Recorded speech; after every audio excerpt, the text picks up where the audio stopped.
know what the alternative is for most people who regularly eat fast food? To not be lazy and to cook at home. No, it is to not feed their kids or not feed their kids enough. Healthy food is expensive. Hello YouTube, and welcome to the Body Honesty Project. My name is Lydia, and today we are finally finishing up our conversation on fat acceptance predictions for the year 2024 with Starzan and Big T Bariatric. Now, we've already covered 8 fat activists, including Fat Girl Flo, Professor Brain Fever, Jordan Allen Hall Underwood, Samira, Fierce Fat Femme, Annie Diet Pilot, More Than Tracy T, and the Jock Scientist.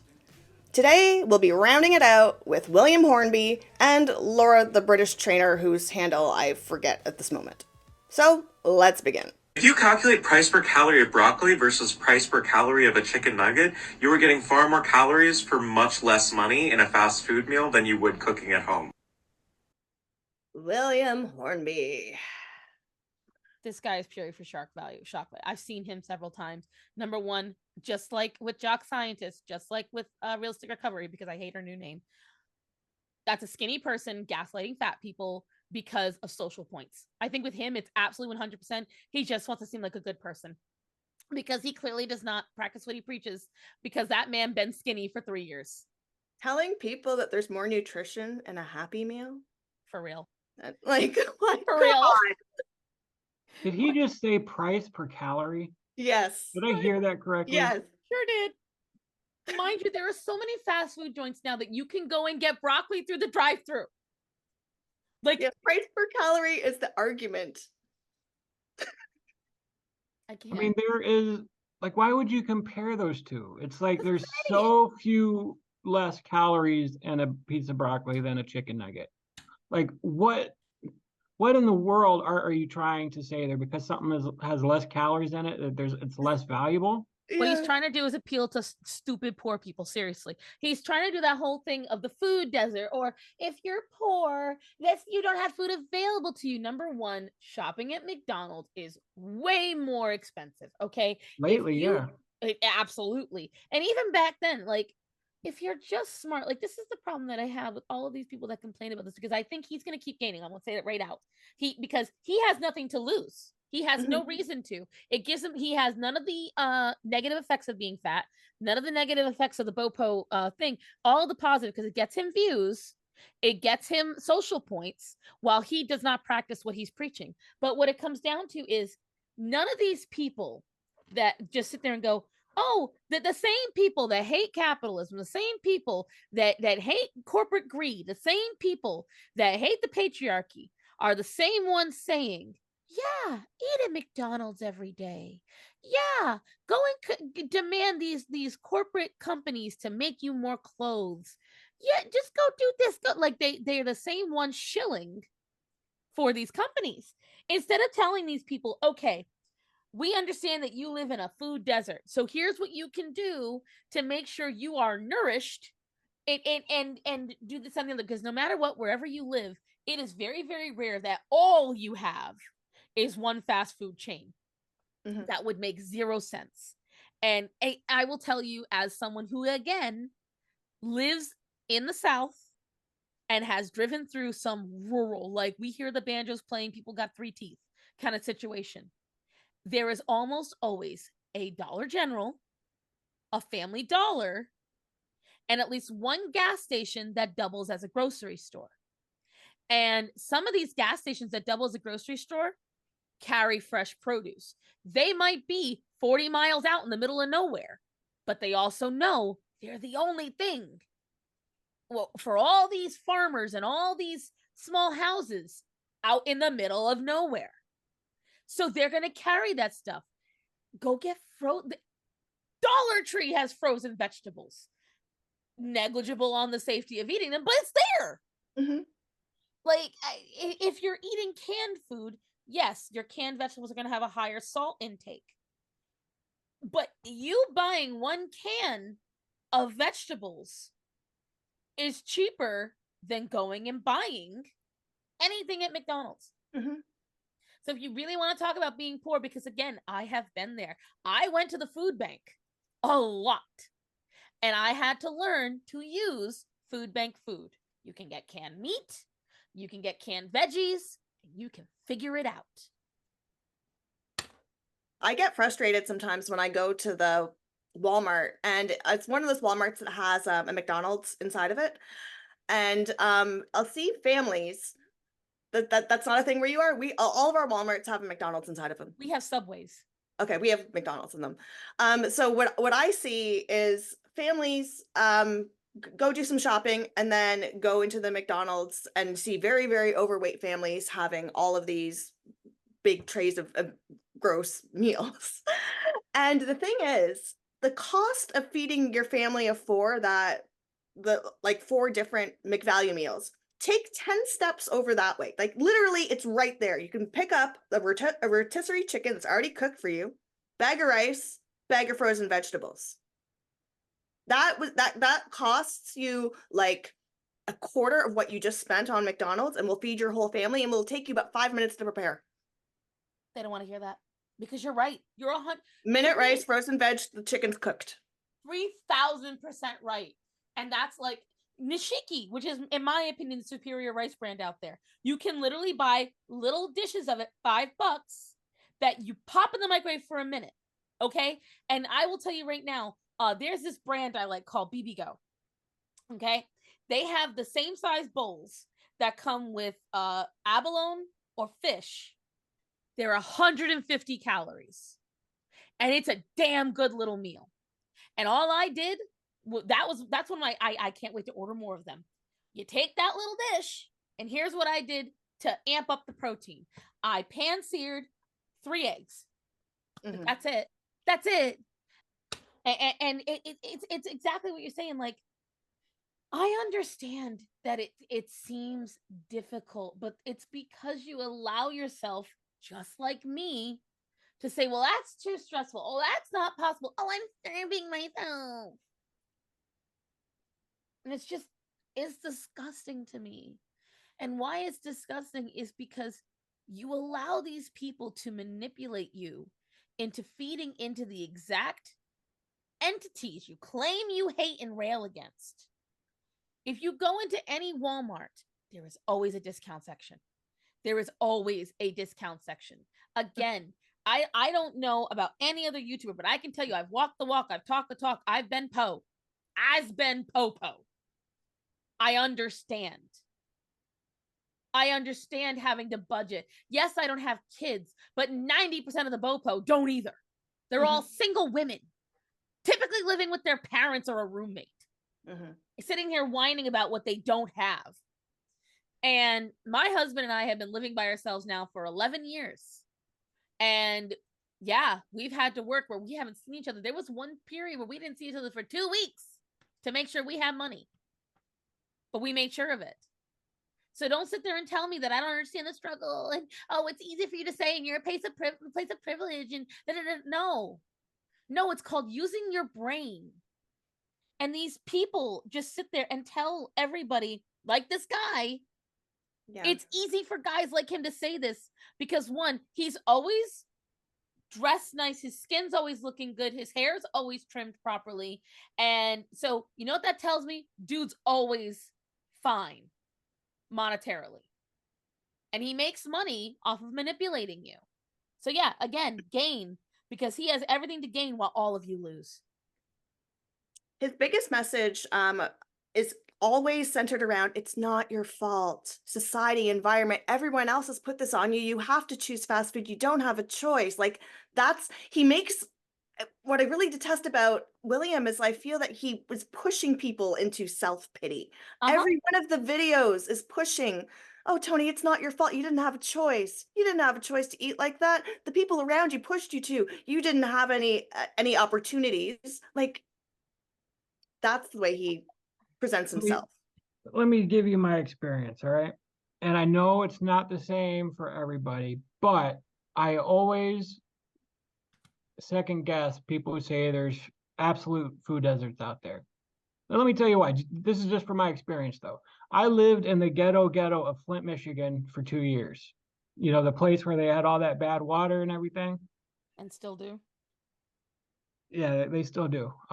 They haven't fixed the pipes for everybody yet, but they have a major transportation system throughout the whole city. There was 4 major grocery stores within a mile radius of where I lived. One was a big Kroger store. One was a huge Meijer store, which is like a Walmart if you don't know where Meijer's is, and 2 local grocery stores. And everybody who is poor got almost $300 a month individually for food stamps. There are churches all over the place that give away groceries and food, and you can go there anytime you want. You can if you bring a family member, you can get even more food. There are farmers markets all over the place that allow you to double the value of your food stamps. So if you were to go to a grocery store and spend $40, you can get $80 worth of produce at a farmer's market here in Michigan. That's awesome. So there's all those opportunities there. And again, not everybody's probably got those same opportunities. You could also get free healthcare. I've been having, because I just came off of being disabled for my size, all my appointments, all my weight loss clinic, all that stuff was paid for by the government. My surgery was paid for. So free health insurance, almost $300 a month, food stamps for an individual person. But I still chose to eat the Popeyes. I still chose to eat at McDonald's. I still chose the Don Donuts. I still chose, and that's when I was gaining a lot of my weight. I was stressed out, whatever my excuse was. I still chose the fast food, even though I had all those opportunities around me. I could have very easily gone to Kroger and filled up on salad stuff. And I even tried before. Several times I'm like, I need to get on my diet. And so I'd go and I'd buy whatever I need to buy. But I was getting to a point where I can't even go grocery shopping anymore. Right. I couldn't even fit in a freaking cart trying to turn it. My belly was like keeping me from turning a cart. Right. So I relied on fast food. So this excuse that there's no opportunities out there, so you're trying to count the cost per calorie, which is absolutely ridiculous. There's no nutritional value in a pink slime McNugget. Exactly. None whatsoever. It doesn't value, you get no value out of it. But a piece of broccoli, you do. Exactly. It's the nutritional value. It's not the It's cost per nutritional value. calorie. Yeah. And that's So why a piece of broccoli should be worth more Right. per calorie or whatever than a McNugget, because you get a lot more out of it. Exactly. And that's why I was getting so mad, Tony, because you hit the nail on the head. Like, I wouldn't mind, but again, I've lived in poor areas. I have been the poor person in the area. And a lot of these people, again, they always tend to be the people that are buying the most expensive stuff in their area. They're going to Panera, they're going to McDonald's, they're going to all these things. They're getting expensive. So Coke is not cheap. Not that kind of Coke, the drinkable kind of Coke. It's not not the kind of Coke that Starzan loves, but right? the kind that you drink. You'll spend way more if you shop the aisles than if you shop the perimeter of your grocery store. Like, I shop the perimeter and I very sparingly go in the aisles because that's where all the junk is. Get your produce, get your protein, get your eggs, get your fresh bread or whatever, and then get out. You don't spend your time on the aisles. The aisles is where the junk is, the high calorie stuff, the processed stuff. Shop the outside of the grocery store. And it just all drives me nuts because I'm hearing Tony just you hit the nail on the head. Again, they like to tell people like us that narrate these things that we don't know what we're talking about. Oh, we have no idea. And then when we say we have an idea, what's the next thing? Because you had to even say it. Well, that's not everyone's. Of course not. But you saying that is showing it's a very rare thing. The not everyone. Okay, so that's like 1% of the people in this situation.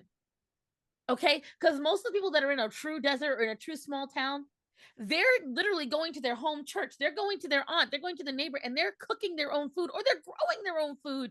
So it's this. It's like they're trying to change the laws now where you can use food stamps. Well, you can buy soda with it, but they're trying to change it that you can buy fast food with your food stamps, which is so. That's a choice. If you can afford to go to McDonald's and feed your family, you can go to Kroger and buy the produce that you need and make a healthy meal. It's 100% your choice. Right. If you can get to McDonald's, if you can get and buy your whole family meal, which would easily be $50 to feed a family of 4 at McDonald's now. Then you get to be broke for the rest of the week. Yeah, exactly. You get to be broke for the rest of the week. And the thing is, like, when I was on food stamps, because yes, I also was on food stamps at one point, You weren't even allowed to get food that was hot. Like you could not even get cooked food. You couldn't get candy.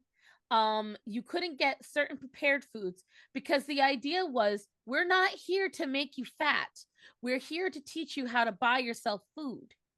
And I don't know what changed because this was back in 2013. I was on food stamps. I guess now they just don't care because I heard for a while that you weren't allowed to buy anything artificial. Like there was a period of time where you couldn't get anything but fresh produce and fresh food, and that they were like, sorry, things like Entenmann's, things like gummy snacks, like all those were getting kicked off of it.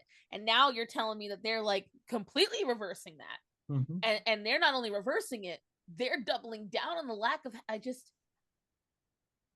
hurts my soul. Like I know people that they sit there and tell me they eat healthy, and then I will look and they've got Pop-Tarts and they've got fruit roll-ups and they've got all these juices and Little Debbie's. Little Debbie's, and this is what they're feeding their kids. And I'm like, guys, why? They don't need. And then these little kids are like, well, I want an Oreo. And then they'll have one snack, and then they'll have another snack, and then they'll have another snack. And all I hear is, well, the kids just want it. So, of course the kids want it. You know what? Oh, go ahead, Tony. I say a lot of the people complaining about this food desert and issues are fat, which means they eat quite a bit and they can afford to eat 10,000 plus calories a day. Or they're either fat or you see them in the drive-through quite frequently. Mm-hmm. So it's like you have the money. You are eating an abundance of food. So you don't have a lack of food problem. Yeah. To when you have a choice and you can go to fast food or you can go to the grocery store, you are making that choice. Yeah. Now, I sympathize with the people who don't have that choice, who can't go where they need to go. Like I totally sympathize with those people. But if you're fat and telling me that you're fat because there's a food desert, you have the choice. And you chose the wrong thing. We never see those people though. The loud fat activists are rich, and they always speak on behalf of people in the food deserts, and they say they don't have a choice because they're poor, and they speak like they know it, but they're not living it. Mm-hmm. They speak for the voiceless, but the voiceless don't think like they do. Or the voiceless are like, it's a very, I can absolutely 100% envision the kind of people that they are. But again, they are not the majority. These are people who believe that they live in a food desert, but they live in the same area as me. They're going to the same market as me, yet our baskets look completely different.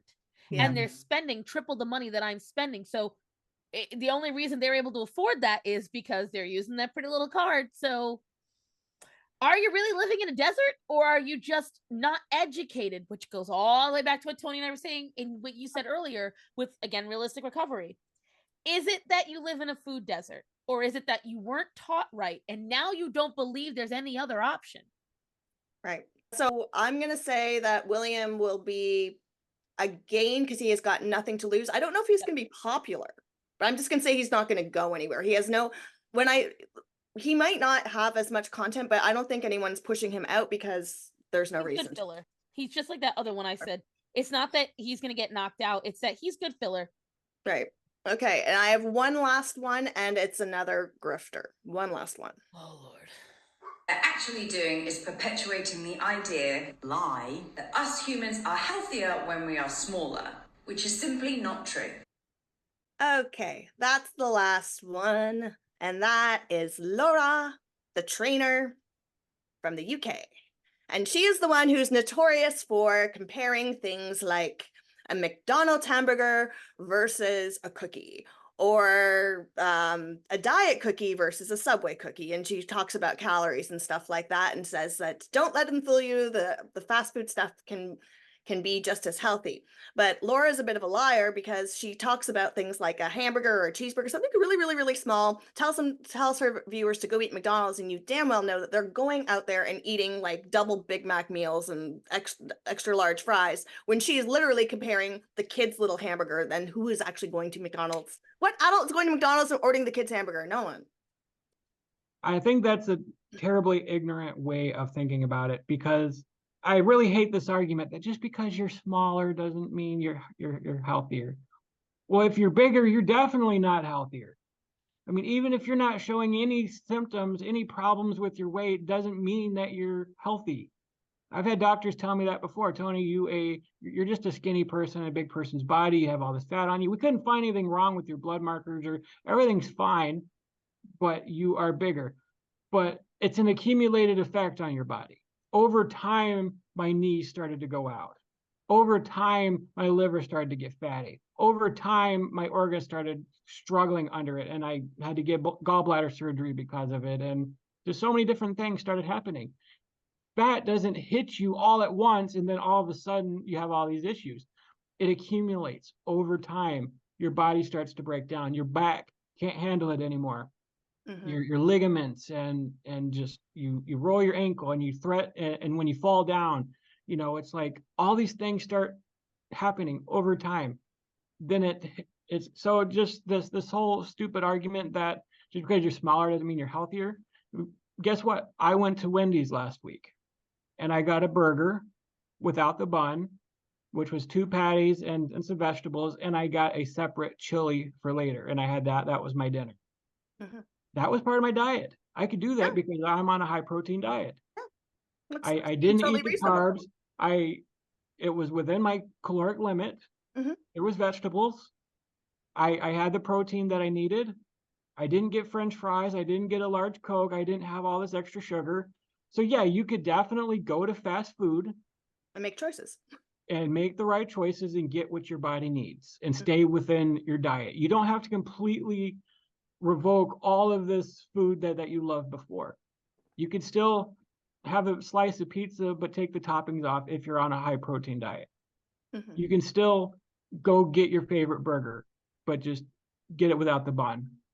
Like, there are options and choices that you can make to stay within your diet and still be able to go out. Apparently now you can go to the Cheesecake Factory and get their diet menu. Skinny-licious.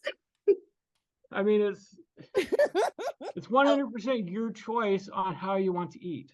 But to tell people that it's the same getting a big burger and fries and a drink is there's no different than maybe having a salad or choosing to eat the burger without the bun.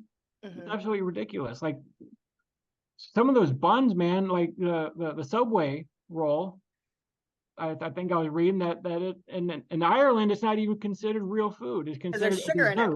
because of the amount of sugar in it. You don't need that. You don't need that. If you go to Subway and you love Subway, get a bowl. I love Jersey Mike's here that they just opened up near me, and I love getting a cheesesteak with extra mushrooms in it, but I get it in a bowl. I don't get it in a bun, and it fits within my diet. So you can make better decisions and still go where you want to go. Yeah. I find Laura is one of the more distasteful ones because she very, very, very obviously takes care of herself. She's really skinny. She's a lot leaner than any diet pilot. And she makes those sort of comparison videos. And one of the video I actually dislike of hers the most is when she's kind of in her underwear and she's doing all these slumped over poses and she's saying, this is thin privilege. And she's trying to make a point. But really, to me, it was like, you're just showing off your body, honey. You're actually using this kind of, oh, look, I'm announcing to all of you that I am denouncing thin privilege, but really, she's just showing off that she's ripped. So I find it really distasteful for someone who absolutely counts what she's eating, absolutely exercises, and then sends this message to other people of, it doesn't matter what your size is. It doesn't matter at all what you eat. It doesn't matter, when she herself is counting everything. I mean, yeah, it's completely hypocritical the way she's living her life, because she is the epitome of everything the fat activists cry out against. You definitely take care of yourself, but you're going to get on camera and tell people it's okay to not do what she's doing. That's okay to be fat. You don't have to take care of yourself. That's absolutely hypocritical. I want to know what this one is like in her private life. I'm just so curious, just because if you look at her and like, there's no way in hell you don't weigh out everything. There's no way in hell that you don't stick to a workout regimen, look the way that you do, and then you still open your mouth every time and say, doesn't matter what your size is, you can eat whatever you want. Like, What is she really like? What do you think, Starzan? I think she's a word that you don't want me to say on your channel. Starts with a Tuesday in there somewhere. Here's what I will tell you about this female. She's the reason I post so many progress photos now, because I know what you're talking about, the whole like, oh, this is the same thing. No, it's not.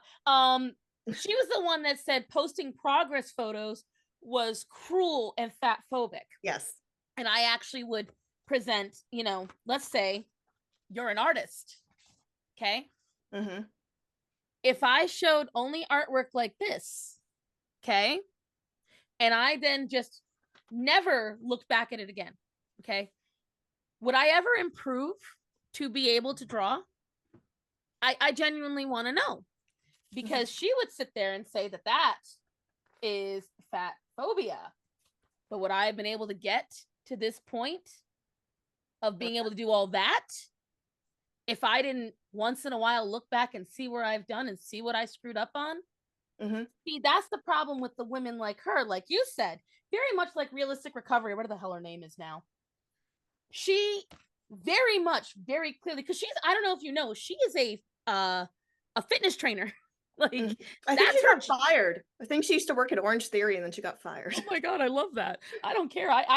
People, there are people whose downfall I absolutely revel in. That's one of them, because she 100% doesn't live by the standards she's trying to put everyone else in. And I genuinely believe that, just like Realistic Recovery, I think she is one of those people that wants to see people fail. And she enjoys sitting in that, saying it like this, place of privilege where she is this kind, wonderful voice to the fat people, and she's just wanting the best for them. And yet you can clearly see she doesn't live by any of the ideals that she perpetuates. She has not only good skin, she has glowing skin. Okay, which means what she puts in her body is good. It means she's got a skin regimen. It means she's taking care of it. It means she, like you said, she has a very ripped body. When she was sitting there, because I remember why she did that. She was shaming a lot of the women that are in your size range that might feel a little insecure if they've got a little belly, if something shows. And instead, because like, again, all it takes is the right angle to make yourself look good. I promise you, even at my size, I can take a really well-angled photo and I can look 200 pounds less just from that photo. And she was shaming women for that. She was shaming them for showing that not everything you see online is real. And hey, we all have imperfections too. We have this too. And that made her mad. And then she got mad at anybody not only losing weight, not only choosing to lose weight, but posting their before and after, because she framed it as, you're telling anyone in your before photo they're not worthy, that they're bad, they're less than. And I was like, no, they're not. And that's how she framed this whole entire thing, is that if you in any way say that you're happier in a smaller body, that was you trying to shame anyone who isn't in a smaller body. And she was essentially shaming you for being proud of any progress. So I will say this, that video that you showed is old. I have not seen her do anything in a long while. So I think her relevance, much like most of the BOPO movement with rare exception, it skyrocketed. She got a lot of reaction videos and then she petered out. So I think at this point in the BOPO, I believe she is a go. I think she's going to try to gain, like double down on what she's saying, do more, but I just don't see her getting shared. I don't see a lot of people talking to her, because I do think there is this tilt that a lot of overweight people don't like listening to thin people now, with the rare exception of people like, what was his name? William? Yeah. With the rare exception, because they can say, oh, well, we got to listen to them, because again, any other social movement that stacks on. So like if someone is LGBT, if they are of any kind of different ethnicity, they'll always get more notice purely because these same people that will shame anyone for being fat phobic do not want to ever run the risk of being shamed of being any other phobic. So they might give more priority to certain people, but this woman, there's nothing. She's British, I think. Yeah. So that automatically puts her in the evil category. I sound smart. She's already like, we don't listen to the Brits because all of England's evil. Okay. So on top of that, I believe she's white, but just well tanned. I don't know her ethnicity. And so there's nothing that she has that will give them social points. Right. There's nothing about her to listen to. And I think Michelle, I don't know who said it. There's only so many times you can preach the same message and it gets stale. And that's the thing. That's her only shtick is, oh, eat what you want. It's okay. You don't have to do this. You don't have to do that. Okay, how many times can you repeat the same thing and people are going to listen? And so I blessedly forgot she existed for a while. Oh, sorry, I reminded you. I know. That's like you have seen heard the voice and went, ah. Here's the thing. Lydia only shouted a few names to me when we were deciding to do this. I was like, I don't know any of those. She goes, oh yes, you do. Gosh, she was right. Like just you'll see them and you'll know them. You'll know them as soon as I play them. She was so freaking right. Because I was just like, oh, I'm gonna have fresh perspectives. Oh no, old rage started bubbling up for half this. You just forgot their names and you see their faces like, oh yes, this one. I was like, oh, this demon's back from hell. Okay. Like I personally think she is going to be against her will a go. Yeah, because I just don't think anyone, she's not popular. The moment she had of popularity is long gone. That is 2022. We are in 2024. Thank you. And I just don't think she's in any way relevant now. Not compared to the fact you've got women like Tess Holliday and you've got Jordan and all the other ones who are just more, their form of shock value is more dramatic. It's more drama. And it caused more infighting. And sadly, whether we like it or not, people enjoy that more. Well, yeah. And I was also thinking that because she's already thin, she can't really, if she changes her tune to be a lose, well, then we have nothing to watch. The other people that are turning into a lose, we get to watch their weight loss journey. We have nothing to watch.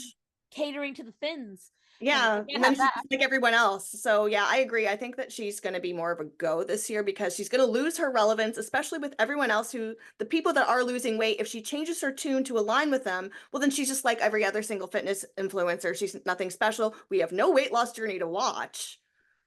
So I think she'll go. Right. Are you familiar with her, Tony? Not as much. Like I said, I've only been doing this for a year. So if her popularity was 2022, then I have no idea. But I would agree with you guys because I don't understand why these skinny people are trying to pretend to be fat activists when they clearly have. Yeah, that's exactly it. You know, it's they try to tap into a niche, pretend like they have something to say about it, spout off this nonsense because they know it's what fat people want to hear. But when you keep putting out this content and showing off your skinny body, oh, that's skinny privilege. The fats do not care. They don't want to see you doing that. They are threatened by you, in fact. Right. You know, because they don't want to look like you. You are out, right? So I absolutely see her, you know, if she ever was that popular, petering out even more, unless she decides, well, if I need more relevance, then I need to gain weight. And so she's going to start being a Nick Ocado and just start, you know, ballooning up just for the sake of her popularity. But she seems to care too much about her size to do that, I think. So I think she'll be out. Yeah. Yeah. I think also the deception of literally never practicing what she's preaching, like in any way. Yeah.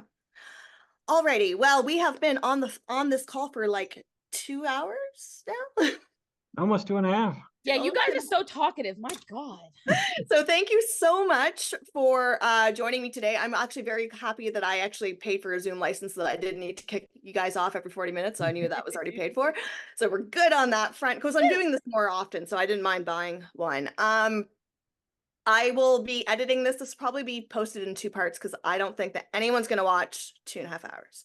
No, and I think it'd be beneficial for you to get to like, I think it's really, really good. This, like, I think Tony, you saying that you had nothing valuable, like, bitch, no, you had a ton to say. Like, Yeah. again, you were what I was hoping I would be in this. You had fresh eyes, and you were not influenced with anger like I have been. Because, again, Orion, shut up. I had to keep, like, whenever I turn this off, it was me shutting up my dog. I apologize, guys. It's a matter of, you came in not blinded by rage. And I'm glad that these people were not influencing you when you were overweight, because you were the demographic they would have attacked with a smile and soft platitudes. And I'm glad you never got to see them, because I don't know where you'd be if these people were chirping in your ear. And so I'm glad about that.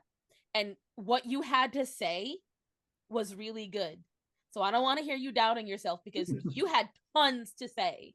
And you saw me, all of you know I got a big ass mouth, and I was very easily able to shut up and let you talk, because you just had so many valuable things to say. I appreciate that. I appreciated the commentary from both of you. I'm sure I'll be able to get a couple of videos out of this. I don't know exactly how many, but I'm gonna get editing on it and I'll let you know. And once again, I appreciate you both taking the time. And Starzan, we did it at 1 p.m., not 1 a.m. I know! We were alive! The sun was out! Anyways, I'll let you guys get back to your day, but thank you once again, and I'll be chatting with you on the group chat. I Love you appreciate guys. it. Take care. Bye. And Bye. there you have it. That's the 5th and final installment. I'd like to thank Starzan and Big T for helping me out on the channel. This conversation was so much fun. And yes, it did consume 2.5 hours of our time on a Saturday, but I couldn't imagine spending it with two better people. And I hope that you two enjoyed it just as much as I did. If you haven't seen the other 4 parts of the conversation, you can find them